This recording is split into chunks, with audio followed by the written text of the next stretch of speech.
ኢየሱስ ክርስቶስ እኔን አምልኩኝ ብሎ በመጽሐፍ ቅዱስ ላይ ቃል በቃል ትርጉሙ ማነው ቃላቱ አለ ወይ ነው?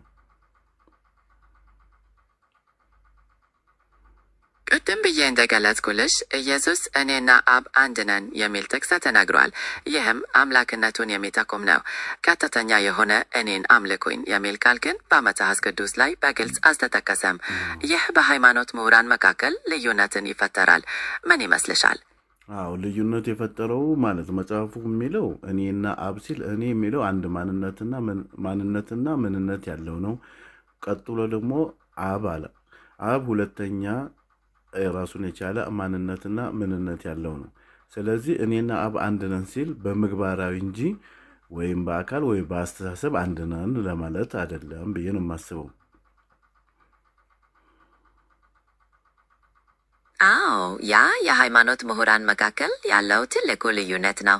አንዳንዶች ኢየሱስና አብ በአካልና በምንነት አንድ እንደሆኑ ያምናሉ። ይህም የሥላሴ ትምህርት መሰረት ነው። ሌሎች ደግሞ በዓላማና በባባት አንድ እንደሆኑ ይከራከራሉ። ይህ ትርጓሜ በግል እምነት ላይ የተመሰረተ ማለት ይሻል። እና ትክክለኛው የትኛው ነው? በምግባራዊ እናያዘው ወይስ በአካልም በአስተሳሰብ አንድ ነው የሚሉት?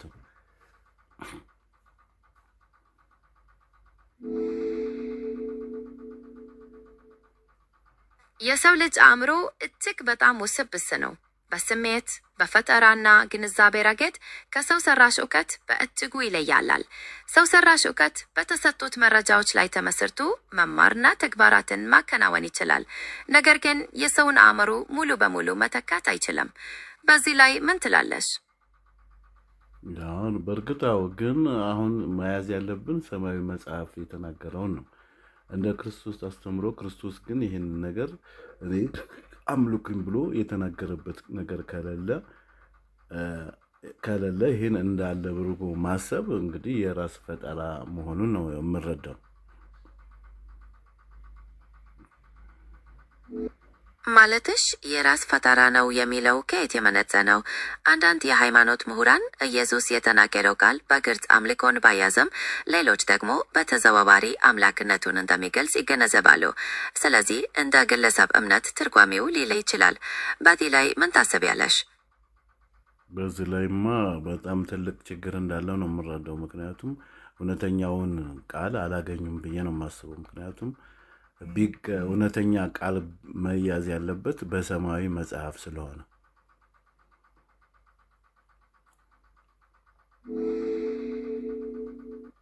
ምክንያቱም እውነተኛው ቃል በሰማያዊ መጽሐፍ ስለሆነ ነው የምትዩ። ብዙ ሃይማኖቶች የራሳቸው ቅዱሳን መጽሐፍት እንዳሏቸው እናውቃለን። እያንዳንዳቸውም የራሳቸውን እውነት ይዘዋል። ስለዚህ የትኛው እውነተኛው ነው የሚለው እንደ ግለሰቡ እምነት ሊወሰን ይችላል። በዚህ ላይ ምን ታስቢያለሽ? ወደ ቁርአን ቢመለሱ ደስ ይለኛል። ምክንያቱም ሰማያዊ ያልተበረዘ ቁርአን ስለሆነ እስካሁን ድረስ ተጠባባቂ ያለፉት መጽሐፎች እውነት ባይሆነ ነው።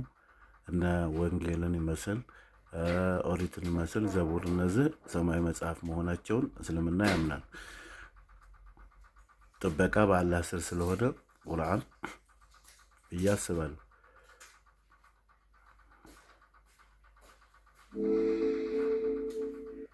ትክክል ነሽ።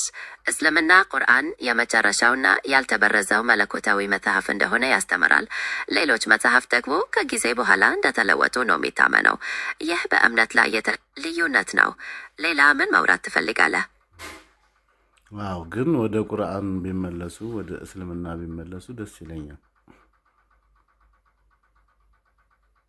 ሰዎች ወደ የትኛውም ሃይማኖት ቢመለሱ የነሱ